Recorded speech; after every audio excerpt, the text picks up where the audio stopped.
100 millions pour Deezer, Apple adore le violet et 13 chaînes thématiques pour YouTube en France. Salut à tous, on est le lundi 8 octobre 2012, c'est le Fresh News du jour. This is funky fresh. This is funky fresh. This is funky fresh. This is funky fresh. C'est assurément l'info du week-end, la start-up française Deezer vient de faire une magistrale levée de fonds de 100 millions d'euros auprès d'un riche industriel russe. Ce dernier est déjà propriétaire de Warner Music. 100 millions, c'est la plus importante levée de fonds de l'histoire de l'internet en France. Deezer va pouvoir mieux s'implanter à l'international et s'attaquer sérieusement à l'autre site de streaming légal qui lui aussi est européen, Spotify, qui a également levé la même somme, 100 millions, en 2011. Warner Music, qui est une major, devient ainsi un allié d'un site de streaming. C'est une alliance contre nature, mais qui fait partie de l'évolution du marché. Les grandes majors ne pourront bientôt plus exister quand la distribution physique de musique aura définitivement disparu, et donc bravo à Deezer.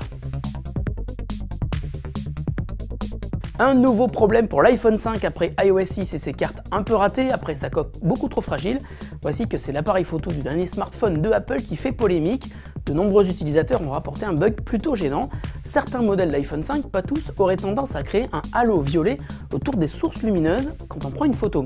Cela peut paraître anecdotique, mais comparé avec une photo identique prise avec un iPhone 4S, eh bien justement il n'y a pas photo, la différence est flagrante. Apple n'étant pas avare en superlatif pour vanter la qualité des photos que l'on peut prendre avec un iPhone, on attendait donc une réaction de Cupertino.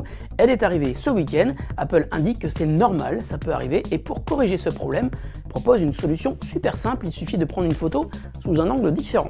Un peu facile, on espérait plutôt une mise à jour logicielle. En tout cas, sachez quand même que l'iPhone est depuis plusieurs années l'appareil photo le plus populaire sur Flickr, preuve que la photo est tout sauf un accessoire secondaire sur le smartphone de Apple.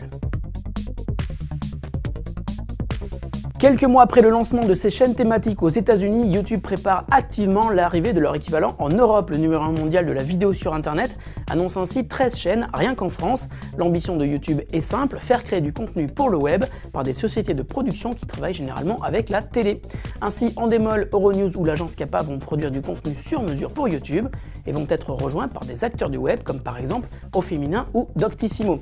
YouTube a commandé plusieurs émissions qui devraient représenter 50 heures de programmes originaux pour les 8 prochains mois. De nouveaux programmes en vue pour les internautes qui regardent de moins en moins la télé au profit des vidéos sur le web.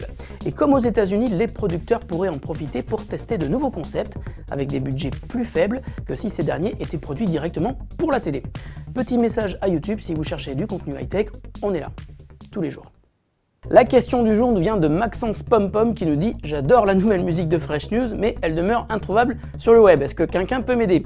Alors Maxence l'adore, d'autres ne l'aiment pas, en tout cas elle ne laisse pas indifférent. Sachez que la nouvelle musique de Fresh News est un morceau original comme le précédent, qui a été composé par le groupe Lolaken, et leur album digital sortira sur toutes les plateformes de téléchargement légales en décembre. On vous en reparlera évidemment. Fresh News, c'est fini pour aujourd'hui, on se retrouve très bientôt, c'est-à-dire demain. Salut à tous.